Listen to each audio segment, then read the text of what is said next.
Friends, Ferris की कहानी तो हम सब ने सुनी है, जिनके पास बहुत सारी जादुई शक्तियाँ होती है और उनके पंख भी होते हैं।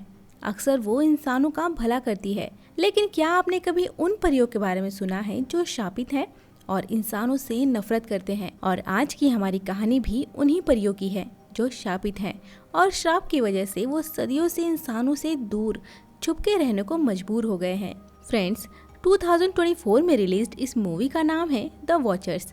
मूवी की शुरुआत में हम एक आदमी को घने जंगलों के बीच पागलों की तरह भागते हुए देखते हैं। ये आदमी जंगल से निकलने की कोशिश कर रहा है। अंधेरा बढ़ने लगा था और उसे बाहर जाने का कोई रास्ता नहीं मिल रहा था, लेकिन उसने भागना नहीं छोड़ा। ये आदमी सूरज की रोशनी का पीछा करता है और भागते हुए एक मोड़ पे उसे एक साइन बोर्ड दिखाई देता है जिस पे लिखा था पॉइंट ऑफ नो रिटर्न, यानी कि यहाँ से कोई वापस नहीं जा सकता। वो नोटिस करता है कि अचानक सारे परिंदे यहाँ से जा रहे हैं और अंधेरा बढ़ता जा रहा है। उसे छुपने की कोई जगह नहीं दिखाई दे रही है, इसीलिए वो एक पेड़ पे चढ़ जाता है, लेकिन एक टहनी के टूटने से वो नीचे गिर जाता है और अगले ही पल उसे कोई चीज आके खींचते हुए ले जाती है। सीन चेंज होती है। हम मीना नाम की एक लड़की को देखते हैं जो एक पेट्स स्टोर पे काम करती है। स्टोर ओनर उसे एक पैरोट किसी को डिलीवर करने को बोलता है। अगली सुबह मीना उस पैरोट को लेकर डिलीवरी के लिए निकलती है, जो शहर से बहुत दूर है, लेकिन गलती से वो एक रॉन्ग टर्न ले लेती है और पहुंच जाती है उसी जंगल में जहां हमने उस आदमी को देखा था। पहले तो वो अपनी कार से आगे बढ़ती है, लेकिन उसकी कार का इंजन गर्म होने की वजह से उसे अपनी कार से बाहर निकलना पड़ता है। वो पैदल ही आगे बढ़ती है, इस उम्मीद से कि शायद यहाँ आसपास कोई मदद मिल जाए। हम देखते हैं कि अंधेरा बढ़ता जा रहा है और अचानक सारे परिंदे भी वहाँ से उड़ने लगे हैं, बिल्कुल पहले जैसे। मीना अब घबराने लगी है क्योंकि जमीन भी जोर जोर से हिल रही थी। उसे अपने आसपास किसी के होने का एहसास होता है। तभी उसे दूर एक बूढ़ी औरत दिखाई देती है जिसका नाम मैडलिन है। वो मीना को देख के भागने लगती है। मीना भी भागते हुए उसका पीछा करती है। मीना उससे मदद मांगती है, लेकिन मैडलिन नहीं रुकती। वो भागती रहती है और सीधे एक घर के अंदर जाके रुकती है। मीना भी उसका पीछा करते करते थक के रुक गई। तब मैडलिन उसे आवाज देती है और बोलती है, अगर जिंदा रहना चाहती हो तो तेजी से भाग के अंदर आओ। ये सुनते ही मीना दोबारा मैडलिन की तरफ भागती है और घर के अंदर पहुंचती है। मैडलिन जल्दी से दरवाजे को लॉक कर देती है। मीना देखती है कि ये कोई घर नहीं है, बल्कि एक कमरा है जिसके चारों ओर बड़े बड़े मिरर लगे हैं। वो देखती है कि यहाँ मैडलिन के साथ दो लोग और हैं जिनका नाम कियारा और डेनियल है। मीना घबराकर इन लोगों से पूछती है कि ये कौन सी जगह है।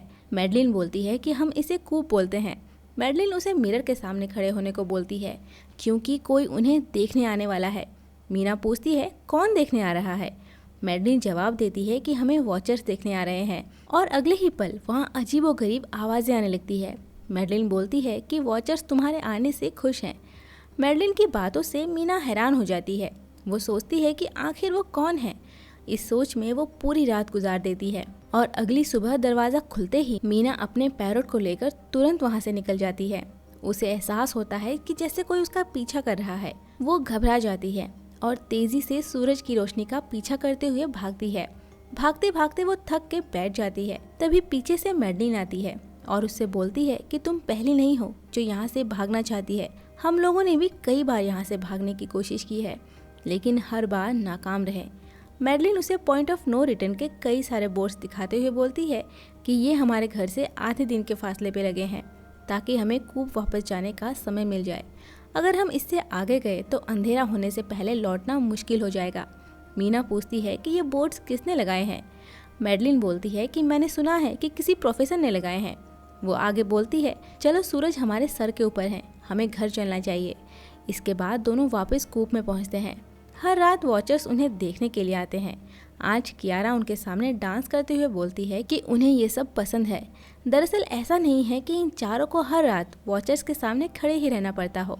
ये लोग जो चाहे वो कर सकते थे, बस उन्हें उनकी तरफ अपनी पीठ नहीं करनी है। इस तरह वॉचर्स रात में उन्हें देखते हैं और दिन में ये जंगल से हर रोज अपने लिए कुछ न कुछ शिकार करके लाते। इससे इनका गुजारा होता। अगली सुबह कियारा और मीना दोनों जंगल में खाना इकट्ठा करने के लिए जाती हैं। मीना कियारा से पूछती है कि आखिर ये वॉचर्स क्या चाहते हैं। कियारा बोलती है कि मुझे भी कुछ खास नहीं पता, लेकिन मैडलिन के पास एक थ्योरी है। उसके मुताबिक ये वॉचर्स हमें देखते हैं, हमें एब्जॉर्व करते हैं और अगर हमने इन वॉचर्स को देखा तो हम पागल हो जाएंगे। बातें करते हुए दोनों आगे बढ़ते हैं और कियारा मीना को एक गड्ढा दिखाते हुए बोलती है कि यहाँ ऐसे बहुत सारे गड्ढे हैं। दिन में ये वॉचर्स इन्हीं गड्ढों में रहते हैं और रात में वो यहाँ से बाहर निकलते हैं। कियारा आगे बोलती है कि उन्हें यहाँ फंसे लगभग 5 महीने बीत चुके हैं। उसका हस्बैंड जंगल में रास्ता ढूंढने के लिए निकला है। उसे उम्मीद है कि वो जरूर रास्ता ढूंढकर वापस आएगा और वो लोग यहाँ से बाहर निकल पाएंगे। यहाँ हमें पता चलता है कि मूवी की शुरुआत में जो आदमी इस जंगल से भागने की कोशिश कर रहा था वो असल में कियारा का ही हस्बैंड था। उनके घर वापस आने पर मैडलिन मीना को यहाँ के कुछ रूल्स समझाती है कि यहाँ पर जिंदा रहने का सबसे पहला रूल ये है कि रात में वो किसी के लिए भी दरवाजा नहीं खोलेगी। दूसरा कि रात में वो मिरर की तरफ अपनी पीठ कभी भी नहीं करेगी। और तीसरा ये है कि दिन में वो उन गड्ढों के पास नहीं जाएगी और जितना हो सके रोशनी में ही रहेगी। मीना ये सब अच्छे से समझ गई है, लेकिन वॉचर्स के बारे में जानने की मीना की एक्साइटमेंट अब और बढ़ गई है। इसीलिए वो उस रात मिरर के साथ कान लगाकर आवाजें सुनने की कोशिश करती है, लेकिन जब उसे कुछ सुनाई नहीं देता तो वो मिरर की तरफ अपनी पीठ करके सो जाती है। लेकिन वॉचर्स को मीना का ऐसा करना बिल्कुल भी पसंद नहीं आता और उन्हें गुस्सा आ जाता है। वॉचर्स जोर जोर से उस मिरर पे मारने लगते हैं। मैडलिन जल्दी से मीना को मिरर की तरफ देखते हुए खड़े रहने को बोलती है, क्योंकि इसी से उनका गुस्सा ठंडा हो सकता है। और इस तरह से इनकी ये रात भी कट जाती है। अगले दिन मीना डैनियल के साथ शिकार पर निकलती है।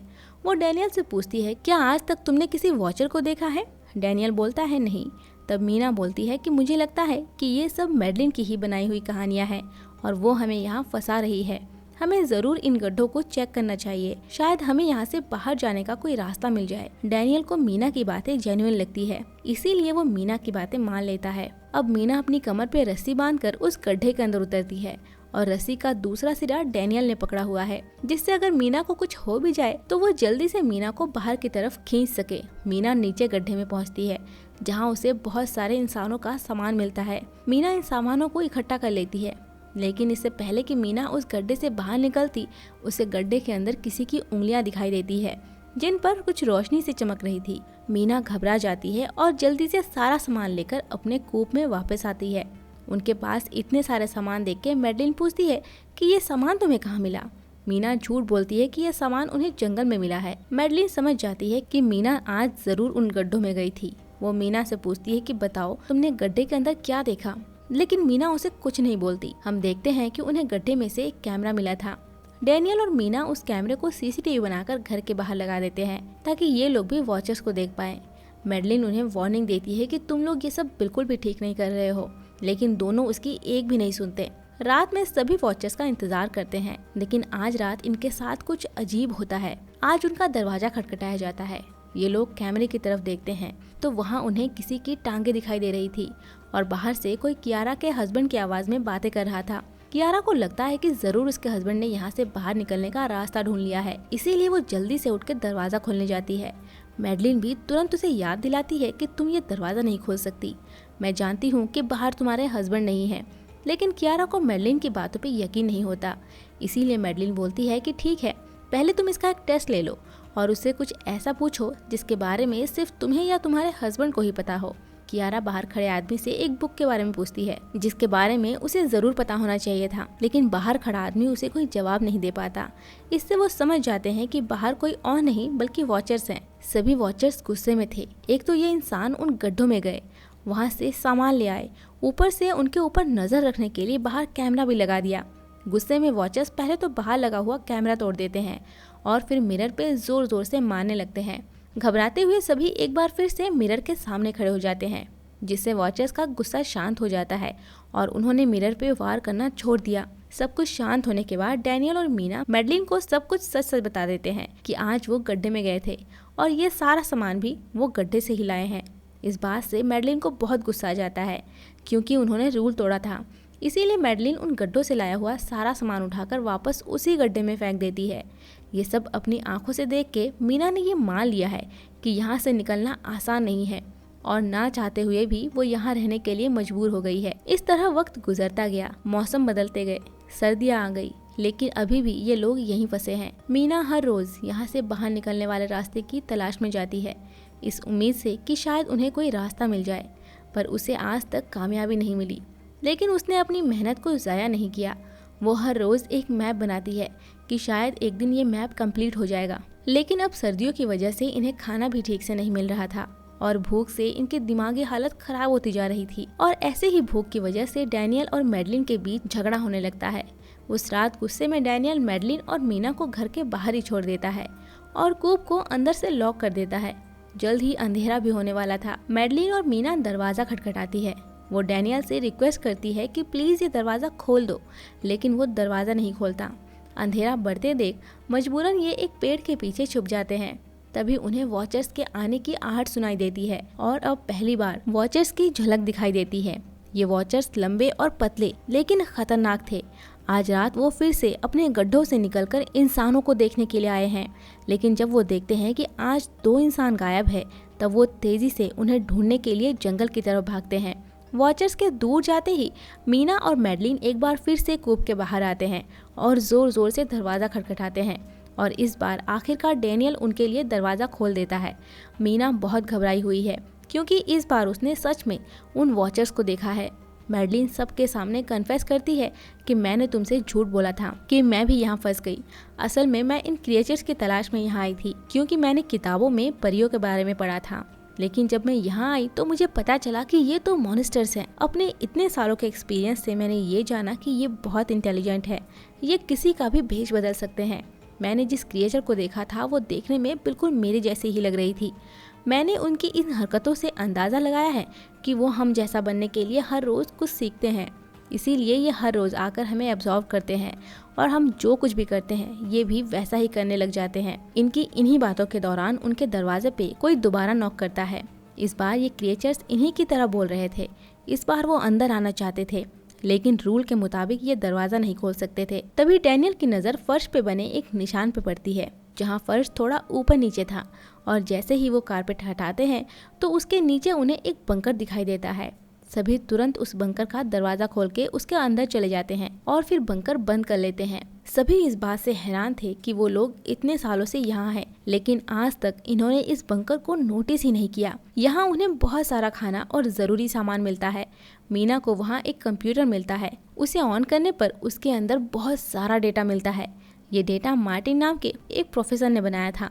दरअसल इस प्रोफेसर ने इन क्रिएचर्स पे रिसर्च करने के लिए ही ये बंकर बनाया था और पैसों का लालच देकर वो दूसरे इंसानों को यहाँ लेकर आता था और रात में उन्हें ऊपर के रूम में छोड़कर खुद इस बंकर में आकर छुप जाता था। अपने रिसर्च के एक वीडियो में प्रोफेसर बोलता है कि ये क्रिएचर कोई मॉन्स्टर्स नहीं है, बल्कि ये असल में फेरीज थी जो पहले इंसानों के साथ मिलजुल कर रहती थी, लेकिन फिर इंसानों ने इन्हें धोखा दिया।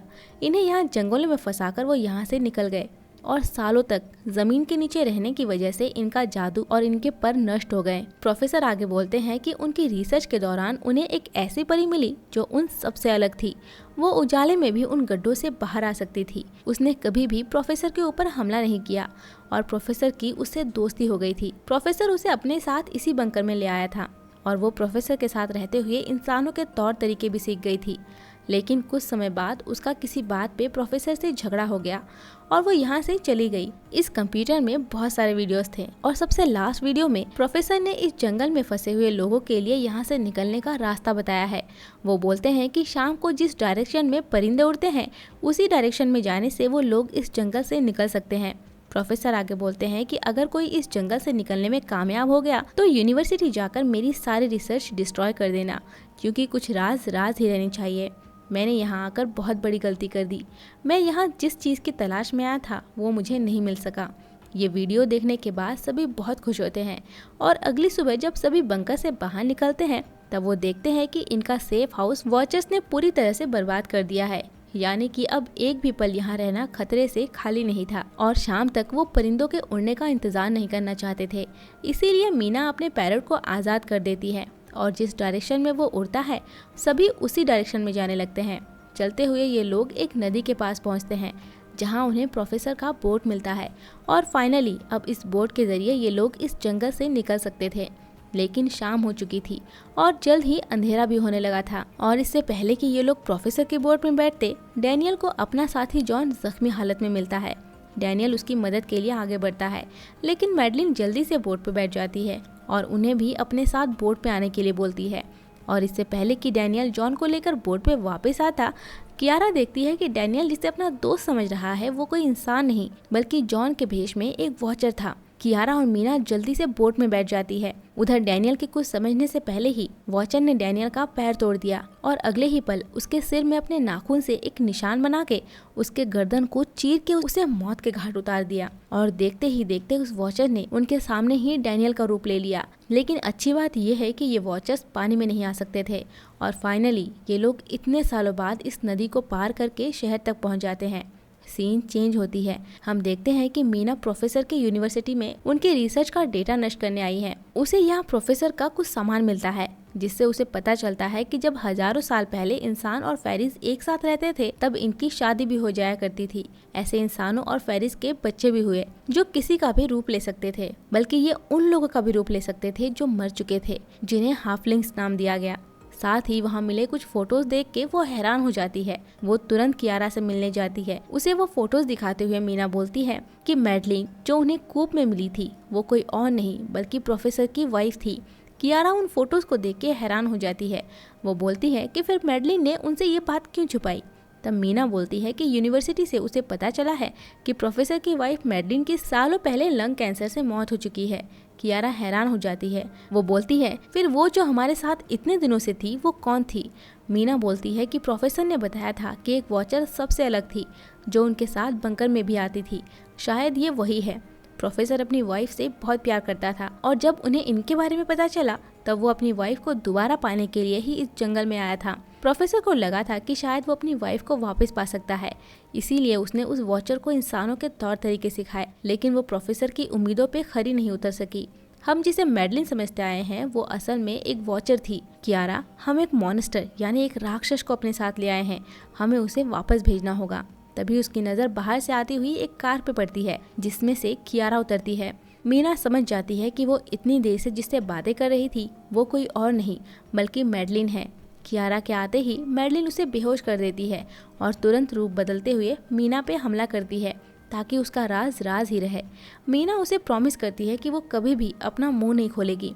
लेकिन उस वॉचर को अब इंसानों पे यकीन नहीं है क्योंकि इंसानों ने पहले भी उनसे कई सारे प्रॉमिसेस किए हैं। मीना उसे याद दिलाती है कि तुमने हमें हमेशा बचाया है, उस कूप में हम एक फैमिली की तरह थे। मैडलिन डैलियन के रूप में बोलती है कि हम फैमिली नहीं थे बल्कि तुम सब मेरे पेट्स थे वहाँ, और मैं इस बात का शुक्रगुजार हूँ कि मुझे तुम लोगों के साथ रहने का मौका मिला। मैं तुम लोगों को अच्छे से एब्जॉर्ब कर पाई। वो आगे बोलती है कि मीना, तुम्हें अंदाज़ा भी नहीं है कि मुझे तुम इंसानों की वजह से कितनी मुश्किलों का सामना करना पड़ा। मैं सबसे अलग थी। फिर मुझे प्रोफेसर मिला, उसने मुझे प्रॉमिस किया कि वो मुझे यहाँ से बाहर ले जाएगा। फिर एक दिन उसने अपनी प्रॉमिस तोड़ दी और वो मुझे मारने वाला था। तब मेरे पास और कोई ऑप्शन नहीं था उसे मारने के अलावा। लेकिन अब और नहीं, अब मैं किसी को भी मुझे धोखा नहीं देने दूंगी।